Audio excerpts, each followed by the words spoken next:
So it's to grow the fund to impact and create jobs, to mitigate against the current economic situation, to increase forex earnings from exports. We all know where we are with the spiraling situation of the Naira. If we can increase the critical mass of investment and export proceeds, we can increase our dollar inflow. It will strengthen the Naira. And if we mop up the minerals we have using the supply of Naira that we have access to, it's like an exchange or a swap for foreign exchange, and that inevitably will bring down the cost of the dollar in the country. You know that we're very import dependent. That is why a lot of the inflationary trends we see are dependent on our forex earnings. So by agriculture as well as mining are key levers to bring in more forex and increase our exports in the country.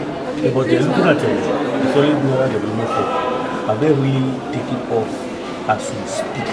Absolutely. We have a website, go there, or you can come to my office. They have taken off. We have taken off.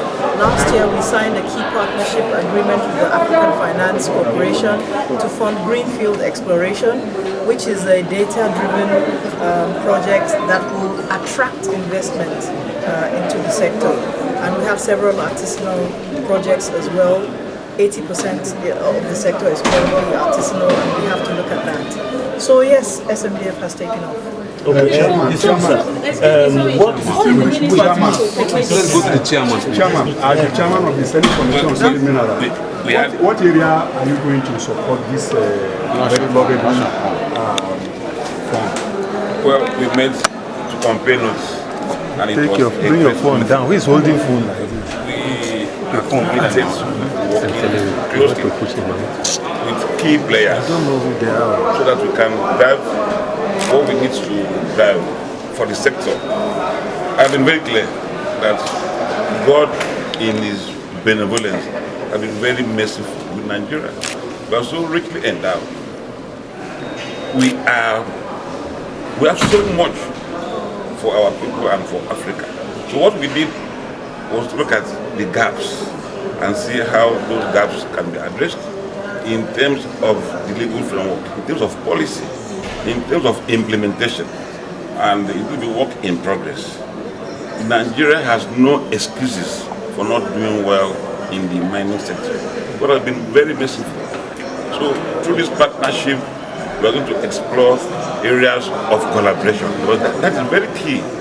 You know, working closely with key players, we are going together. So it was a very rich session, and we looked at areas, look at how to strengthen the sector. Principally, the Senate is very much interested in the solid minerals sector, because we believe that we must look beyond oil. We must diversify. So it was a great meeting. It laid a strong foundation for growth. But late last year, late last year, part of what we are planning, what we are seeing now, we are going to look at the gaps in the law, gaps in policy, gaps in the governance matrix. Because it's very key. The weaknesses of the governance structure has occasioned gaps in the sector. So we look at a broad spectrum of interventions, and working together, we will drive this process. I have made very clear that Nigeria has no excuses for not doing well in solid minerals. We've been so much blessed. So I think we are on the right note, we've taken the right path, working closely. You're going to see a lot of difference. We cannot encourage the leakages that we are seeing. We cannot encourage these gaps to continue. You recall what happened in Ibadan not long ago, when some explosives were only stored, went off and created a lot of casualties. Nigeria has lost so much to illegal mining. We lost so much, and we need to strengthen the Naira. How do we strengthen the Naira? If we don't explore beyond oil. Look at mining. Look at our potential. Look at our endowment.